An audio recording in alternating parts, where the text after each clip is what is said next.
Hello, welcome to Gardener's World, and to what is, I think, the most thrilling weekend of the whole year. It's not because there's any particularly special event, but because we get this gift of an hour of extra light with summertime. And as the days get longer, of course, the garden is responding by breaking into flower at every turn. Here in the copse, the primroses, like little stars that are shining and growing in amongst the increasing green. And it's this that makes this such a magical time of year. On tonight's programme, Frances Tophill continues her Caribbean experience by visiting two gardens in Barbados packed with colour. And Nick delves into the fascinating world of lichen.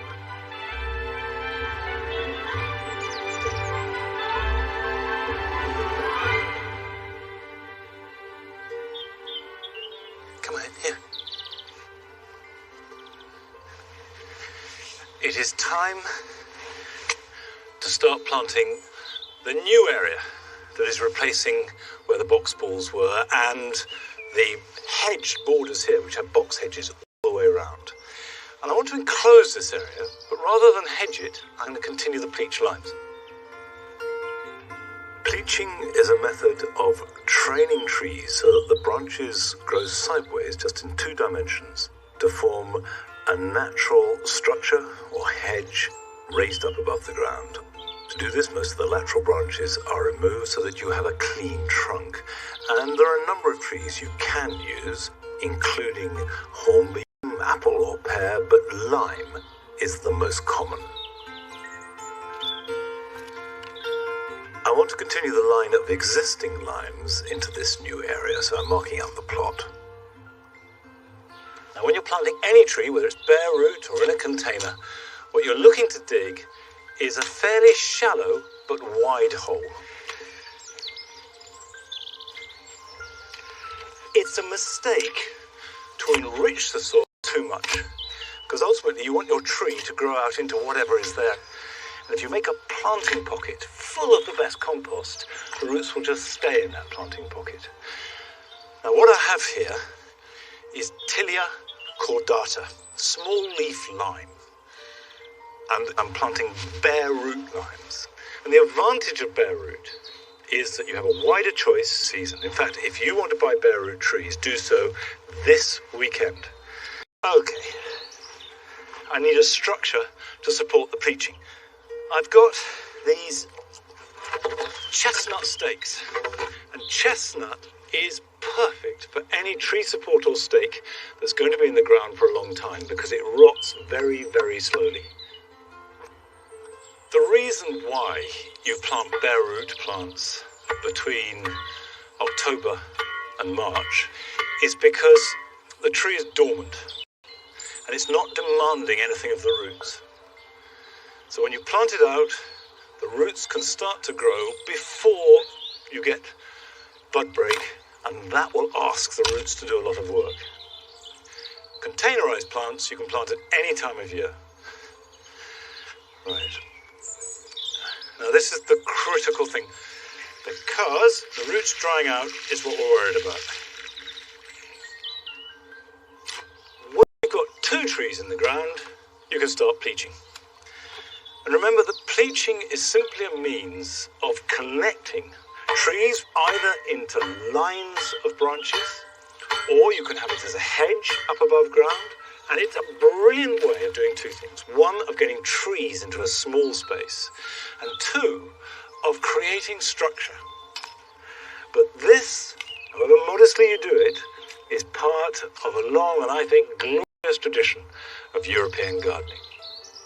Now, let's go from glorious European gardening to glorious Caribbean gardening, because Frances Tophill spent her winter volunteering in the Botanic Gardens in Barbados. And this week, we join her as she's out and about looking at local gardens.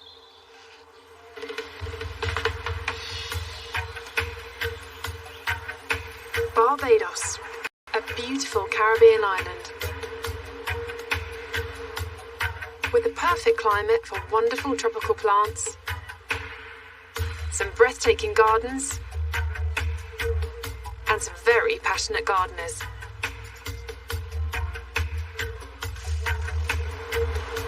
I've been on Barbados for a few weeks now, and I'm really getting to know and love this beautiful place.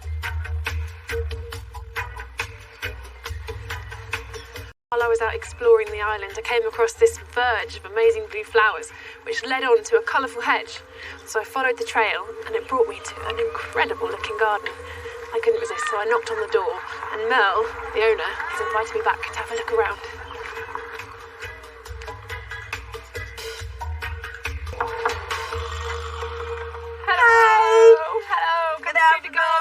Welcome, Barbados. Thank you. What an amazing garden. Yes, You showed me it. Yes.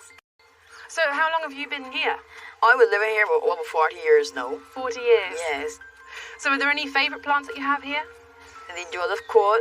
Not really a favourite, but I love the colour. Some amazing varieties of them. In the UK, they would grow as bedding and they would die at the end of the year. Wait, as the kitchen flowers. Okay. Cut the flowers off. And then they keep living? Yes, they live And when longer. it snows, what do you do?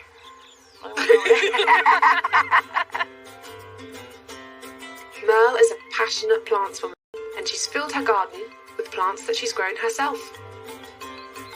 Oh my I have some more here as well. It just goes on. I see the hibiscus. Oh yeah. Yeah, that hibiscus there is white on mornings. And then as they get older, turn to pink and then turn to red. So in the morning it's white. White. And when is it red in the evening? Yes. On one day? Yes, one day. What an amazing Yes. plant.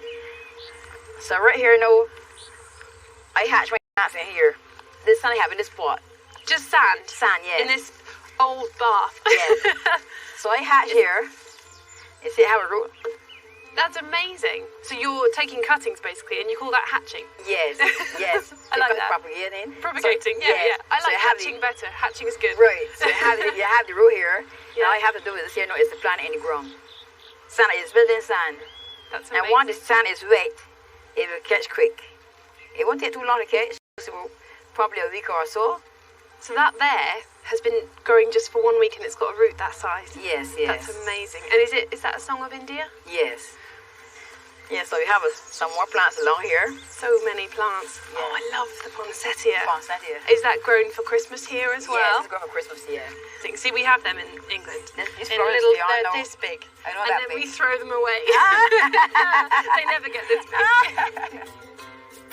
Like the poinsettia, the rest of Merle's garden is full of tropical plants that most of us in the UK only ever see in florists or grow indoors.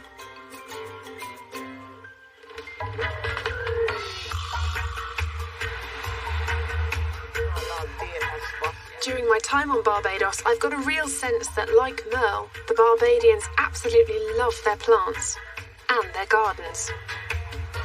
This island is full of surprises.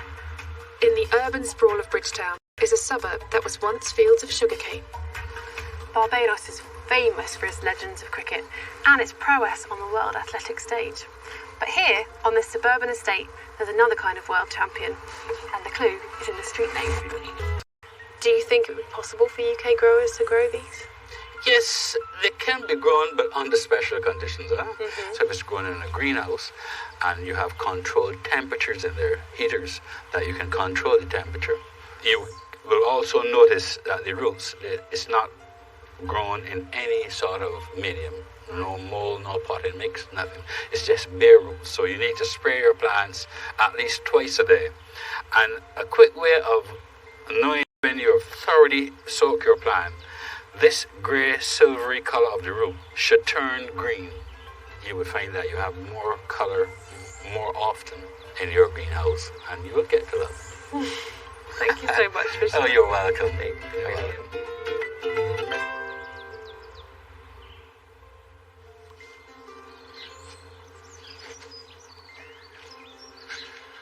There is no plant more exotic than an orchid. It's lovely to see them growing in that environment. However, we have some compensations. At this time of year, our daffodils and primulas and fritillaries and hyacinths are pretty good.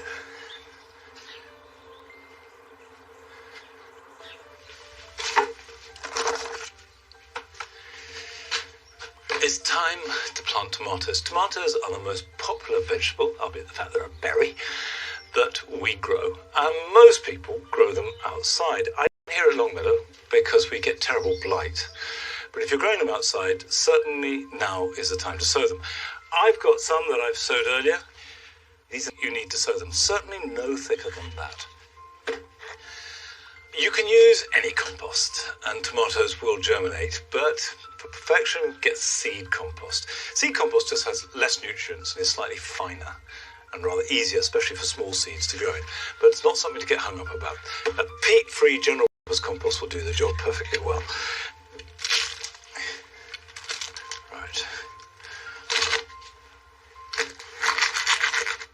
So you just choose your seeds, and I'm going to grow Gardener's Delight and sprinkle them thinly on the surface. Now, quite tricky to sow these individually as opposed to clumps, but I don't think that matters terribly because you can thin them out when they're growing.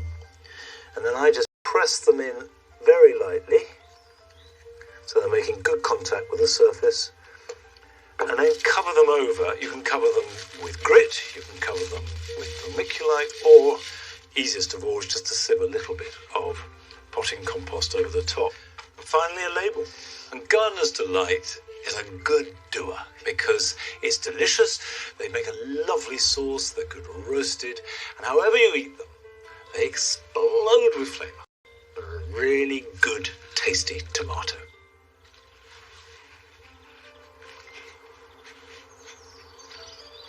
Excuse me, Nige. Now, having sown them, to get them to germinate, they will need some heat.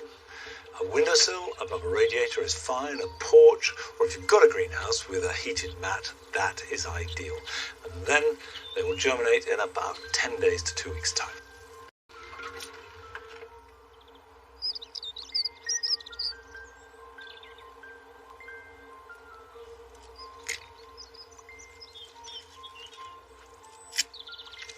Now, I guess most of you are aware by now that this is our Jubilee year. And one of the ways that we're celebrating those 50 years of Gardener's World is for each of us presenters to make the case for the one plant that we think has had the most impact. Not necessarily our favourite, but the one that we feel has changed and affected the way that we've all gardened across the 50 years. And now this week, it's the turn of Rachel Detain to make her case. I've chosen Aquilegia vulgaris. It's also known as the Columbine or Granny's bonnets. It's a very popular perennial, and when it first emerges in spring, you get this beautiful, fresh, rather sort of frothy foliage at the base. Little shades of pink and mauve with white and then darker purples as well. And they're rather promiscuous, so you never know quite what colour you're going to get when they self-seed. Now, I've chosen it because it represents a whole palette of plants that love shady conditions. And I think in the last 50 years, we've really come on in terms of putting the right plant in the right place. So that's why I've chosen as my Golden Jubilee plant the Aquilegia vulgaris, because I think it says that in a nutshell.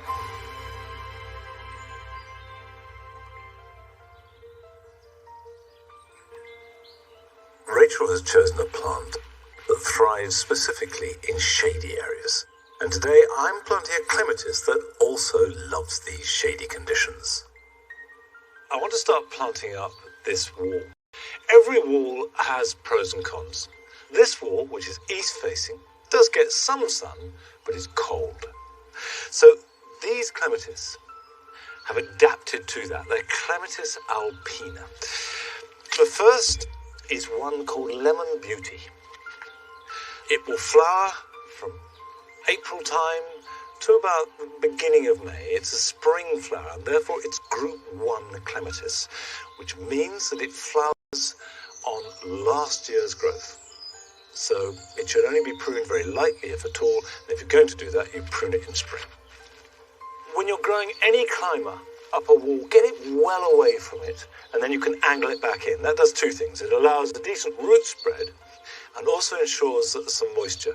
Clematis hate dry roots, so pull it away from the wall. And the other one I'm going to plant is called white Columbine. This is also an alpina, lovely white flowers. And I'm going to pull this over onto this end, about the same distance. And then later on I'm going to plant a rose in the middle, a rose that will enjoy a shady wall, but that's for another day.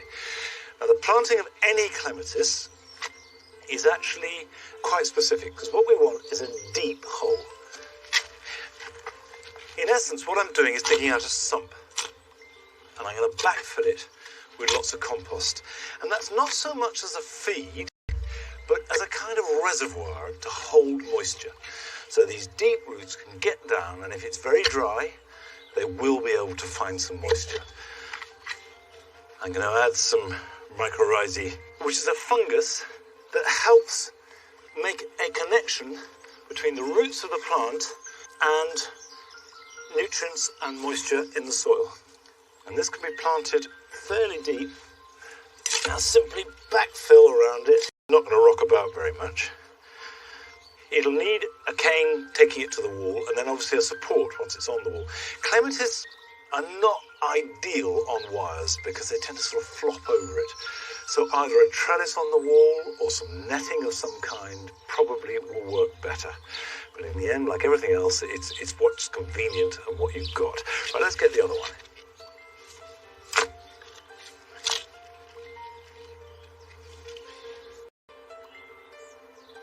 These clematis should grow strongly this year, and on that growth will develop flowers for next spring. And very quickly, in a year or two, they will cover this part of the wall. Now, underneath them, what is there already, are some lichen. A lot of people are slightly confused whether they're a plant, whether they're an organism, whether they're beneficial or actively harmful. Well, Nick Bailey has been on the trail of the joys of lichen.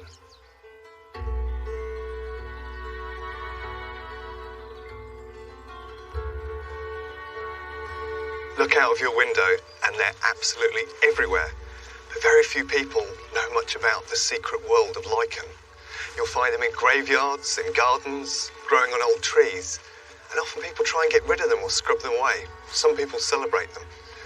What I'm here to investigate is, are they truly a friend or a foe to gardeners?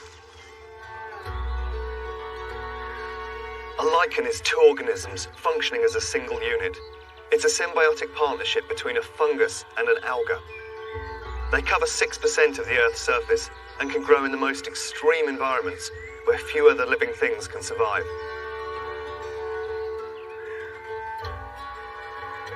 Mark Powell is a lichenologist and has been studying and identifying Britain's native lichens for more than 10 years. Most of us have got lichens in one form or another in our gardens. How many lichens are there globally? How many different species? I think there's something like 30,000 different lichens in the world. Wow. In Britain, the latest count is something approaching 2,000 lichens. People often cite lichen growing on benches or on stonework as a sign of clean air, but that's not strictly true, is it? Well, yes and no. If you go to Scotland, there will be a lot of spectacular bushy lichens. This area we're sitting in the South Midlands. This area from the Industrial Revolution onwards was heavily affected by sulphur dioxide pollution. This bench would be covered in one particular lichen that actually thrived in the high sulphur dioxide levels. Right. That situation is now changing because the levels of sulphur dioxide have gone down. But a lot of the twigs these days are covered in these spectacular yellow lichens because they favour a lot of nutrient enrichment. So lichens are an indicator of a certain type of air quality, so they can say, okay, this is really pure clean air, or they can say this is really nitrogenous air, or this has got another toxin, and the species of lichen will indicate that air type. They're very sensitive indicators, yes. I mean, I think they're beautiful things, but are they a genuine benefit to us? They're a benefit to the environment. If this bench happened to just be a varnished bench with no lichens on them, there would be less biodiversity.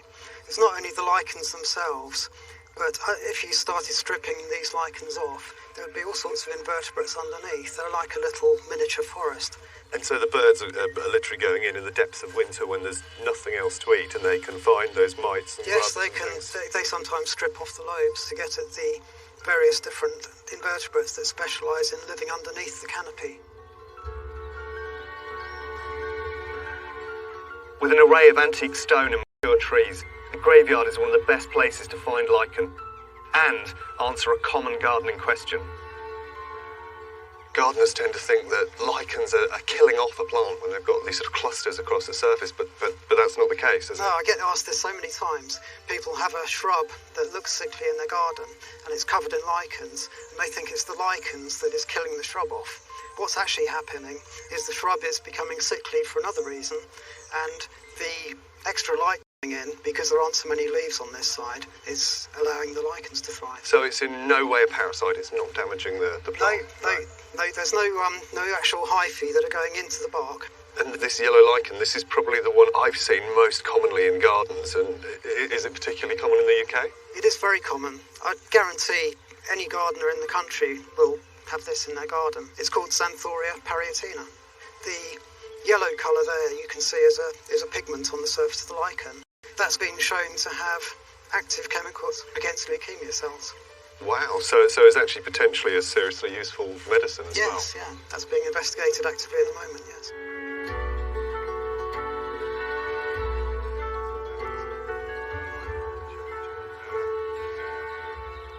These are particularly interesting because here we've got a sandstone gravestone and we've got a limestone gravestone. It's exciting for a lichenologist because the communities are completely different. It's like being able to step from a acid moorland straight onto a chalk downland in one step. There's not one lichen growing on that stone that grows on this stone and vice versa. But looking at the two stones, the two sort of yellowy orangey forms look very, very similar to me. They look a similar colour, but they are different. If I go and put a spot of chemical on this orange lichen here, you'll see there's a colour change.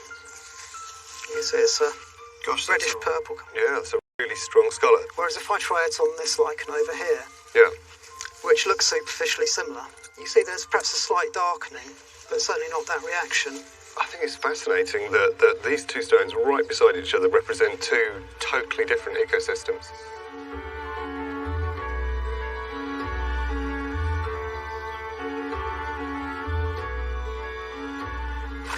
I've been truly amazed by the qualities of lichen. They're incredibly diverse. They grow in all sorts of environments and they can adapt to all sorts of situations. And by increasing biodiversity and providing food for birds and insects, these fascinating but often overlooked organisms can be a welcome addition to any garden.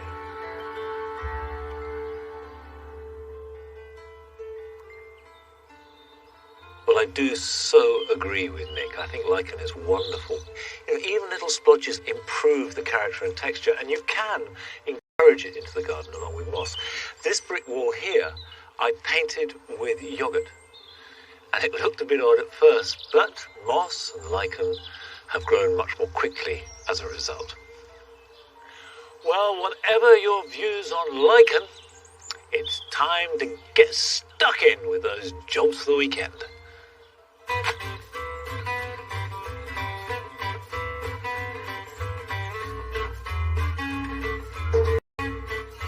Because buddleia flower on new shoots, it's time to cut all last year's growth right back to a bud just above ground level. If they're in open space, this can be right down to the ground, but in a border, it's a good idea to leave a foot or so of growth. As soon as your ground is dry enough to rake fine, sow some parsnips. Make a shallow drill about a foot apart and sow the flat seeds as thinly as you can. Because they're very slow to germinate, it's a good idea to add some radish seed to the same drill. These will germinate and grow quickly and can be harvested before they're competing with the parsnips for light or nutrition. If you bubble wrapped your greenhouse or cold frames over winter, now is the time to remove it because you want as much light as possible to reach growing seedlings. And if you didn't use bubble wrap, give the glass a really good clean to let that light in. I have to say that I've been really enjoying the weather.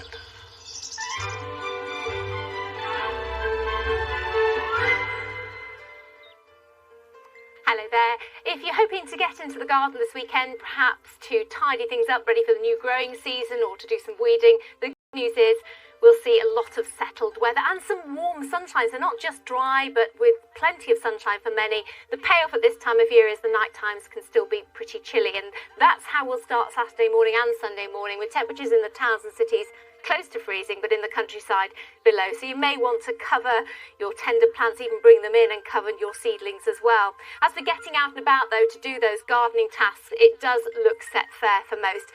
The far north of Scotland, the Northern Isles, will be a bit more cloud and a few drizzly showers, but actually with light winds in central regions we could see 16 to 18 degrees Celsius. But as in recent days, there'll be a nagging and a chilly northeasterly wind across the southern half of the UK, so you might want the jumper rather than the t-shirt here if you are heading out and about. And a chilly start with some freezing fog again Sunday, but otherwise on a par. Temperatures perhaps a little down, but still pleasant enough.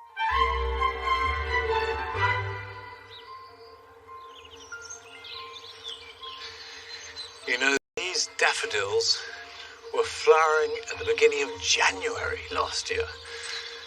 And now at the end of March, they're coming into their best, and actually that feels a little bit better. It's better to wait for something to arrive to its season. But this weekend, when the clocks are changing, it's Mothering Sunday, so pick some flowers for your mother, and if you are a mother, enjoy the day with its extra light. And I'll see you back here at the meadow, same time next week. Till then, bye-bye.